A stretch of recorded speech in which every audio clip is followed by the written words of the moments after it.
Bonjour à tous et bienvenue dans ce nouvel épisode de Coup Critique. Si je vous parle d'un film avec des fourmis, dont le personnage vit des aventures dans un monde microscopique, combat un ennemi puissant pour finir par trouver la mûre, vous pensez tout de suite à...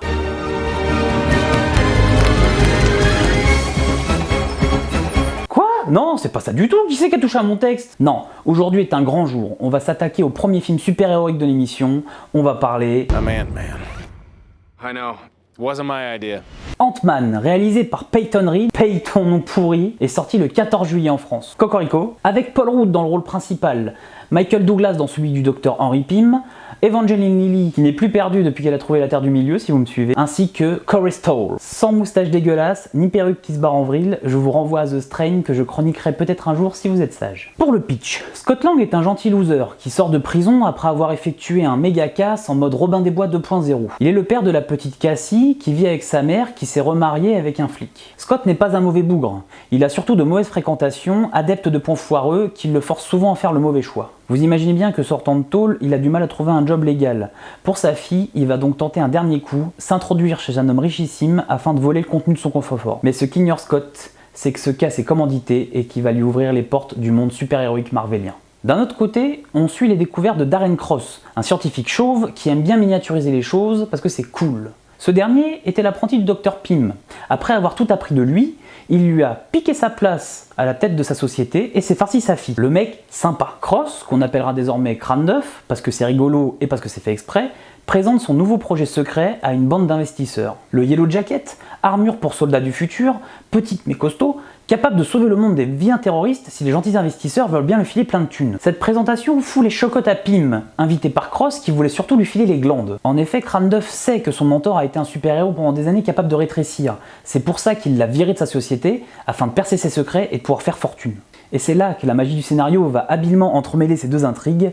Pym veut voler le Yellow Jacket, il a besoin d'un voleur, Scott Lang. Pour une fois, je ne vous spoilerai pas violemment la gueule, le film venant de sortir, ce serait pas très gentil de ma part. Sachez juste que le film est drôle, inventif, le scénar tient la route, une sorte de Ocean Eleven high-tech mêlé à du Karate Kid super-héroïque avec du fun, de l'humour et des fourmis. On pourrait rapprocher Ant-Man des Gardiens de la Galaxie sorti l'année dernière, un film que personne n'attendait et qui est pourtant une réussite. Un mec dont le pouvoir est de devenir petit, j'entends encore les mauvaises langues se gosser. Eh bien dégossez-vous. Ça existe le verbe dégosser? Les pouvoirs de Ant-Man sont plus variés que ce qu'on pourrait croire. Il ne fait pas que parler aux fourmis, il peut les contrôler.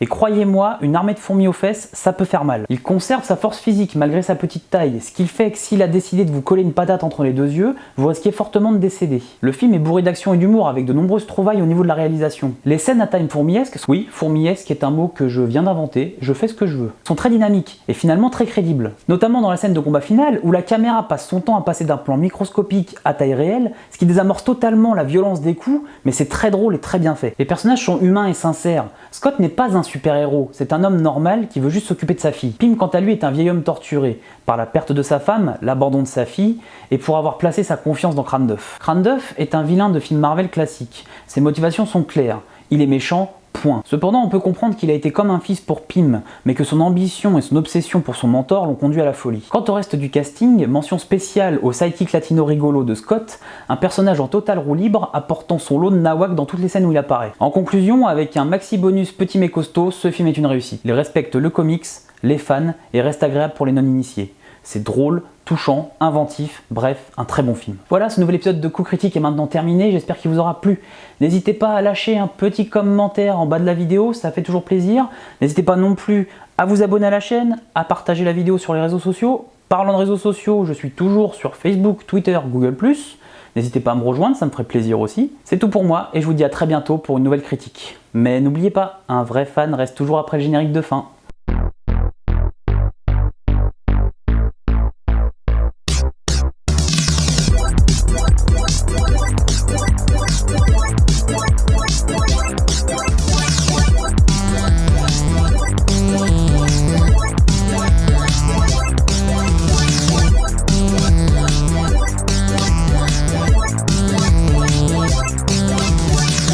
Plein jour.